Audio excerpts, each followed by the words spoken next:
इस वीडियो को कंप्लीट देखिए, पास प्रमोशन पॉलिसी से रिलेटेड कुछ भी बाकी नहीं बचेगा, सब कुछ क्लियर हो जाएगा।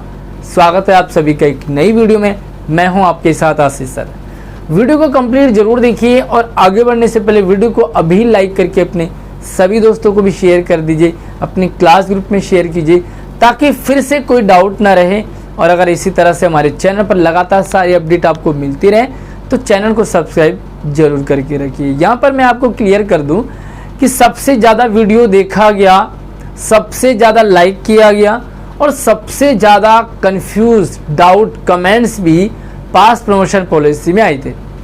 उसका सबसे बड़ा रीज़न मैं आपको क्लियर कर दूं, आप सिर्फ थंबनेल देखते हैं, आप सिर्फ स्क्रीन पे जो दिखाई दे रहा है ना उसी को पढ़ते हैं, पूरी वीडियो नहीं देखते, क्योंकि क्लियर आपको वीडियो में ही हो जाएगा।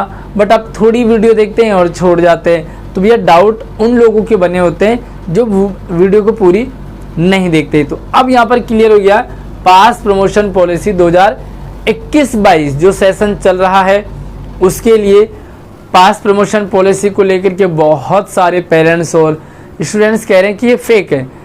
हमारे चैनल पर आपको कुछ भी फेक नहीं मिलेगा, सब कुछ आपको जेन्युइन चीज़ मिलेगी। अगर आप हमारे साथ लंबे टाइम से जुड़े हैं तो उनको पता है कि यहाँ पर क्वालिटी होती है और विश्वास होता है, इसीलिए आप हमसे जुड़े हैं क्लास 9th और 11th के लिए। यहाँ पर दो चीज़ें आपको समझना होगा। सबसे पहली चीज़ है आपका टर्म 1 और दूसरी चीज़ है टर्म 2। टर्म 1 और टर्म 2 आपके मेन दो एग्ज़ाम हैं। इसके बीच में आपके पीरियोडिक भी हुए होंगे, इसी दौरान आपके पीरियोडिक एग्ज़ाम हुए होंगे, इसी दौरान आपके यूनिट टेस्ट भी हुए होंगे और दूसरे एग्ज़ाम भी आपके हुए होंगे। लेकिन आपके जो मार्क्स लगेंगे वो लगेंगे टर्म 1 और टर्म 2, क्योंकि बहुत सारे बच्चे कह रहे हैं कि हम पीरियोडिक में पास हो गए थे, हम यूटी में पास हो गए थे। भैया यूटी और पीरियोडिक को साइड करके रखिए, आपके जो मेन एग्ज़ाम है जिनसे आपका रिजल्ट बनेगा वो है आपका टर्म 1 और टर्म 2, सबसे मेन बात है। उसके बाद यहाँ पर आपको क्लियर ये हो जाना चाहिए कि दोनों का वेटेज कितना लगेगा। तो भैया दोनों का वेटेज आपका फिर से बता दूंगा आपको, 50-50% आपका जुड़ेगा, 50% टर्म 1 का, 50% टर्म 2 का। दोनों में पास होना ज़रूरी नहीं है, दोनों को मिलाकर के पास होना बहुत ज़रूरी है। पास प्रमोशन पॉलिसी क्या है, तो यहाँ पर बहुत सारे पेरेंट्स, बहुत सारे स्टूडेंट्स को लगा कि बिना एग्ज़ाम दिए या बिना पढ़े पास हो जाएंगे। ऐसा नहीं है, क्लियर समझें, आप सही जानकारी लेंगे। यहाँ पर आपको मिलता है 40 नंबर का आपका टर्म 1 हुआ था और 10 नंबर आपको मिलते हैं इंटरनल असेसमेंट जो कि टीचर देते हैं। सेम दैट हियर 40 नंबर आपका टर्म 1 हुआ और 10 नंबर आपको इंटरनल असेसमेंट के टीचर देंगे। 20 नंबर मेन एग्ज़ाम आपके 80 का हुआ है, प्लस 20 आपके टीचर के हाथ में है। 100 में से आपको लाने होते हैं 33%। यहाँ तक तो आपको क्लियर हो गया होगा। बच्चे बहुत सारे कमेंट्स करते हैं कि कितने में पास होगा, कितने में पास होगा, तो ये पास कितने में होगा अब आपका डाउट नहीं होना चाहिए, दोनों को मिलाकर के होगा। वैसे नॉर्मली क्या होता था कि टर्म 1 और टर्म 2 में अलग अलग पास होना होता था, बट इस साल क्योंकि 10th और 12th के लिए भी इसी तरह की गाइडलाइन आई है कि दोनों को मिला करके ही आपका 33 बनना चाहिए। और यहाँ पर इंटरनल असेसमेंट को मिलाकर जो 20 नंबर आपको स्कूल के आपके टीचर देंगे उसको मिला करके ओवरऑल आपका 33 बनना चाहिए। अब यहाँ पर आप चलते हैं, जो पास प्रमोशन पॉलिसी थी उस पर थोड़ा सा आपकी नज़र होनी चाहिए। और क्या है ये पास प्रमोशन पॉलिसी, तो ध्यान से समझे आप।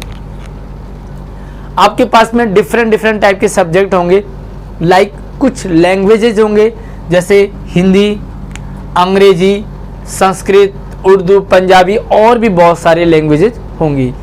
अब आपको क्या है कि लैंग्वेजेज में जितने भी आपके लैंग्वेज हैं, तो लाइक आपके पास 3 लैंग्वेज होंगे। अगर 9th की बात करें, 11th में हो सकता 2 ही लैंग्वेज हो, एक लैंग्वेज हो, एक तो नहीं होता, वैसे 2 होते हैं। तो आपके पास क्या होगा, 2 लैंग्वेज 1 लैंग्वेज होगा 11th में।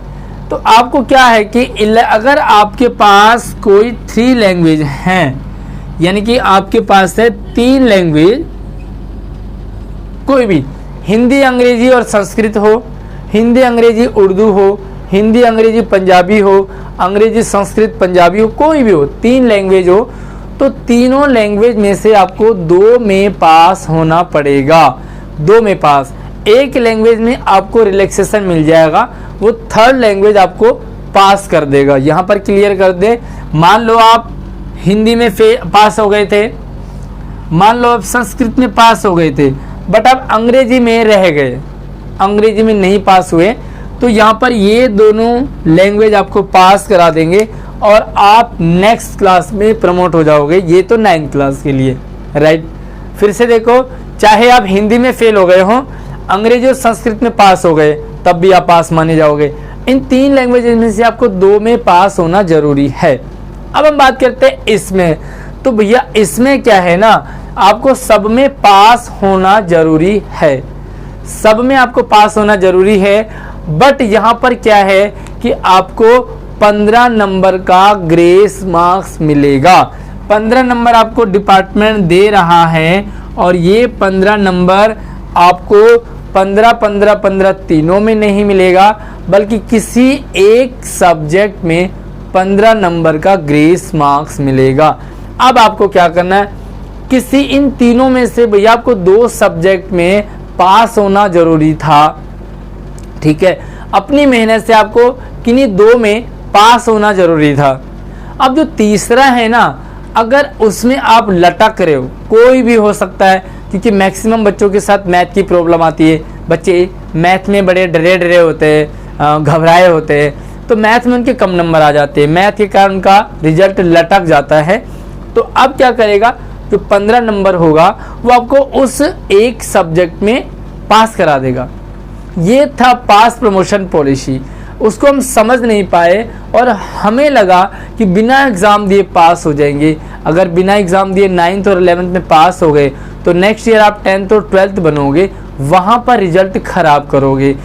पास प्रमोशन पॉलिसी का मकसद सिर्फ इतना होता है कि अगर बच्चा सब में पास हो रहा है, इन तीनों में से 2 में पास हो गया, बट एक सब्जेक्ट में कहीं लटक रहा हो, तो उस एक सब्जेक्ट को ये धक्का दे देता है। बट ये पास प्रमोशन पॉलिसी उन बच्चों के लिए बिल्कुल भी काम का नहीं है जो सभी सब्जेक्ट में बहुत अच्छे हैं, जिनके सभी सब्जेक्ट में 33 अबव आ रहे हैं। तो आप मुझे कमेंट करके बताएंगे कि आप 15 नंबर कौन से सब्जेक्ट में चाह रहे हो, आपको लगता है कि मुझे इस सब्जेक्ट में मिलना चाहिए, या आपको अगर सभी सब्जेक्ट में आपके पास हो पा रहे हो आप, तो भी आप मुझे कमेंट करके बताइए। फिर भी कोई डाउट हो तो यार कर सकते हैं कमेंट, लेकिन आई होप आपके सभी डाउट क्लियर हो गए होंगे। पढ़ना पड़ेगा। बाकी रिजल्ट कब आएगा, कैसे बनेगा रिजल्ट, कैसे मिलेगा, अगर आपको जानना है तो मुझे कमेंट कर लीजिए। मैं आपको नेक्स्ट वीडियो बताऊंगा कि आपका रिजल्ट कब आएगा, किस तरीके से आप देख पाएंगे, चेक कर पाएंगे। और बस यही जानकारी थी। बाकी चैनल को सब्सक्राइब जरूर करके रखिए। धन्यवाद।